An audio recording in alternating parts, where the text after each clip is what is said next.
Em todas as lendas e mitos, os fatores reais aparecem dando vida a histórias deturpadas, revelando uma das primeiras máquinas de destruir reputações.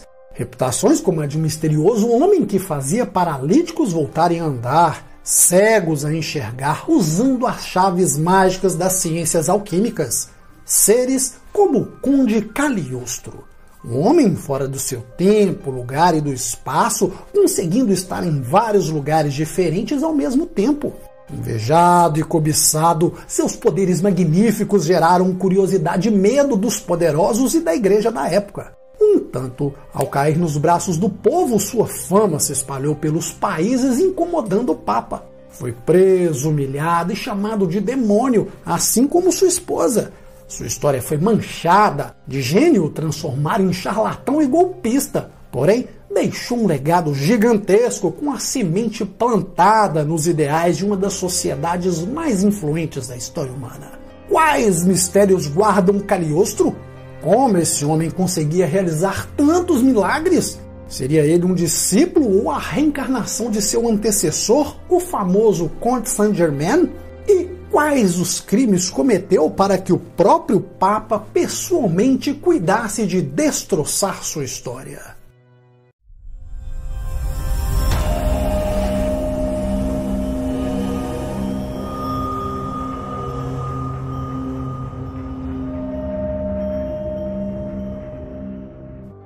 A conhecida máquina de destruir reputações, muito embora seja um termo de nosso século, seu modus operandi aconteceu bem antes que imaginávamos. Voltaremos em um tempo em que os europeus estavam chocados e entorpecidos com a passagem de um homem misterioso que nunca envelheceu, visto em carne e osso em lugares e épocas diferentes com a mesma aparência.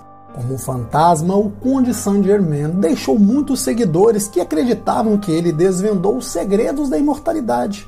Embora muitas teorias espiritualistas tentem explicar fatos desconhecidos de nossa história, podemos encontrar fatores reais somente nos mitos e nas lendas. No entanto, neste caso se trata de algo tão real quanto você. Chamado de Alessandro de Cagliostro, intitulado por Conde Cagliostro, chocou a Europa tanto quanto seu antecessor. Casado com Lorenza Feliciani, sua origem era um verdadeiro mistério, por mais que tentassem, pesquisassem ou estabelecessem conexões com outros países, voltavam com mais perguntas que respostas. Um homem que surgiu do ar, da poeira, fora do seu tempo, lugar e do espaço. Este era Cagliostro. Possuía capacidades extrasensoriais, dominava as ciências secretas, debatia sobre qualquer tema, falava várias línguas e realizava muitas curas. Classificado pelo povo como um ser divino, já que suas palavras emanavam poder e com elas também curava os doentes. Sem dúvida, se Nicolau Maquiavel o tivesse conhecido, a obra O Príncipe passaria por uma revisão imediata. Como não era possível ser amado e temido, era melhor ser temido. Cagliostro quebrou essa lógica. Era amado e temido ao mesmo tempo até pelos adversários. Tinha belas feições, falava com a autoridade dos sábios, convertendo o desprezo de seus detratores em imediata admiração. Reis, membros do clero e autoridade se perguntavam o que havia de tão mágico naquela criatura. Os mistérios em torno de sua vida aumentaram, porém confidenciou que bebeu dos saberes dos antigos egípcios. E talvez esse fosse o segredo pelo qual dominava as artes secretas da magia e da alquimia. Conhecimentos antigos que usava para fazer o bem sem olhar a quem. Com o crescimento de sua fama, as pessoas se empurravam na porta de sua casa, a fim de receberem curas que Cagliostro fazia sem nada cobrar. E por onde passou ficou conhecido porque não tinha preconceitos. Atendia desde pobres, doentes até pessoas das classes mais altas. Curava cegos, dava consultas de todos os tipos e fazia paralíticos voltarem a andar. Para isso usava o poder das palavras ou às vezes se valia das ciências secretas, produzindo poções criadas à sua medida. E a boca miúda sempre corria: há um Deus presente na Terra. Bem, estima-se que o conde deu as caras pela primeira vez em Londres no ano de 1777. Se estabeleceu rapidamente porque era independente, rico e inteligente. Não se curvava às religiões, tampouco se alinhava aos bajuladores. Batia de frente com os dogmas impostos pelo clero, chocando inclusive com os dogmas da ciência da época. E com isso ganhou inimigos poderosos da alta sociedade da igreja.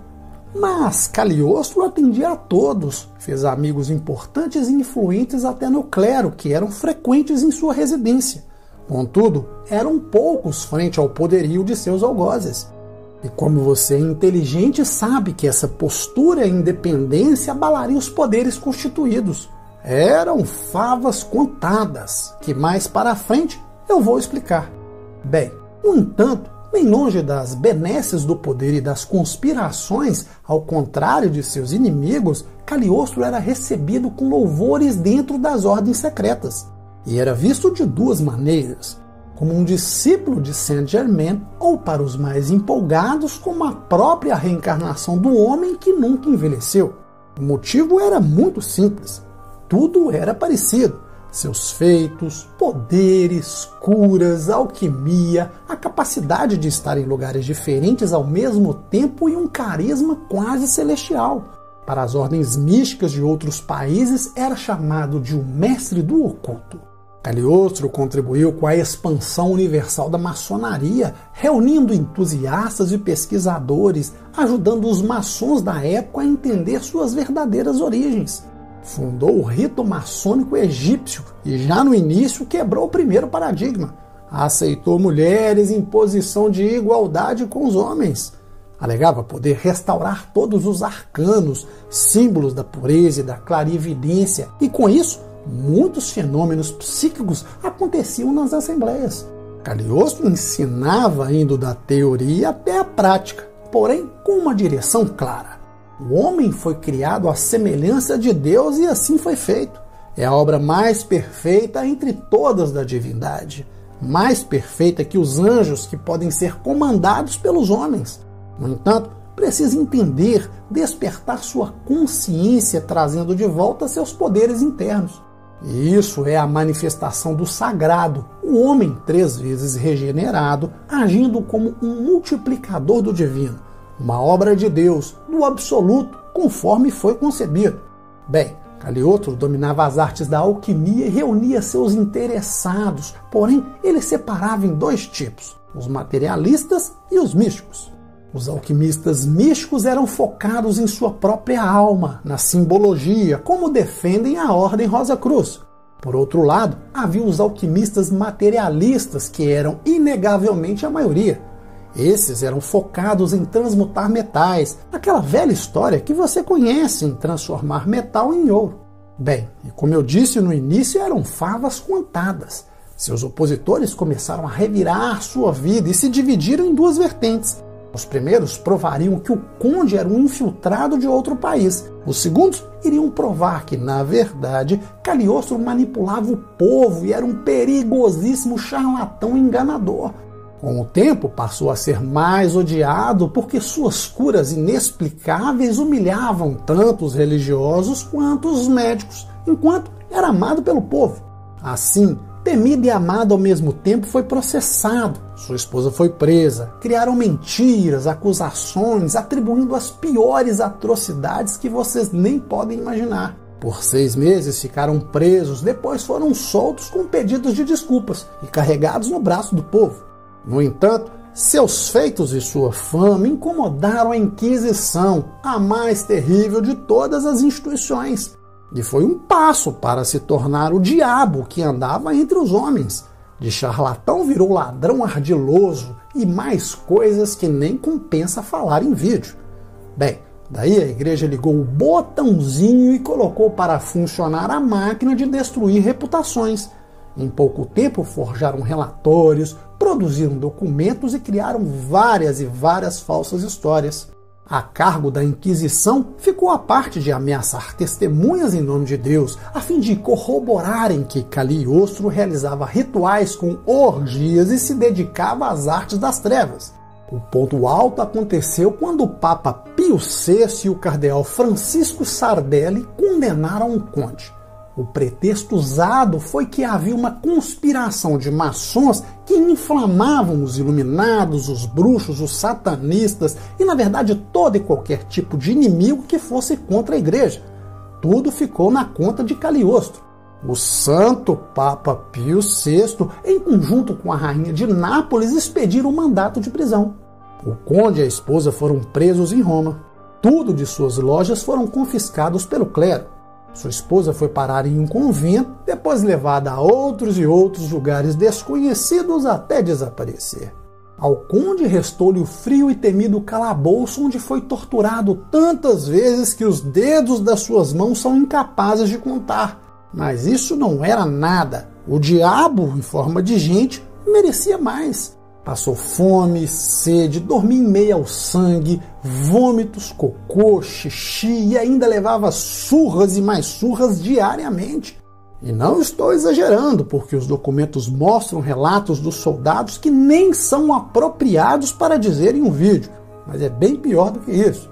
Bem, mas tudo isso tinha um motivo. O Santo Papa queria uma confissão, porém Cagliostro repetia o mesmo. Dizia que sua missão era fazer o bem e a regeneração dos homens. Cagliostro foi condenado como um herege para a igreja, mas não iria para a fogueira, ficaria preso até o fim de seus dias. Por fim, para fechar a tampa do caixão do homem vivo, a Santa Igreja deu início à sua obra mais completa. Novamente ligou a máquina de destruir reputações. Juntou tudo o que havia produzido e publicou livros com histórias das mais bizarras sobre o conde. Nada demais se olharmos para a política nos dias de hoje. Assim, Cagliostro se tornou José Piovani Battista, um charlatão, estelionatário, ladrão conhecido em vários países que nasceu em Palermo. E toda a fake news produzida pela Santa Igreja foi tida como verdade por vários e vários séculos, porém encontraram um dos poucos documentos que não foram destruídos. Um desconhecido resgatou e escreveu a história, revelando a verdadeira história dos feitos de Cagliostro, sua bondade, sabedoria, incluindo seus poderes de cura, e deu vida ao livro O Evangelho segundo Cagliostro. Bem, mas há muito, muito mais, e eu paro por aqui. Se tiver curiosidade, leia o livro. Eu sinceramente espero que tenham gostado. E para receber vídeos desse canal, tem que deixar o like, ativar as notificações e, se ainda não chegar, entre no canal para ver se tem vídeo. Eu sou Wagner Souza, forte abraço e até mais.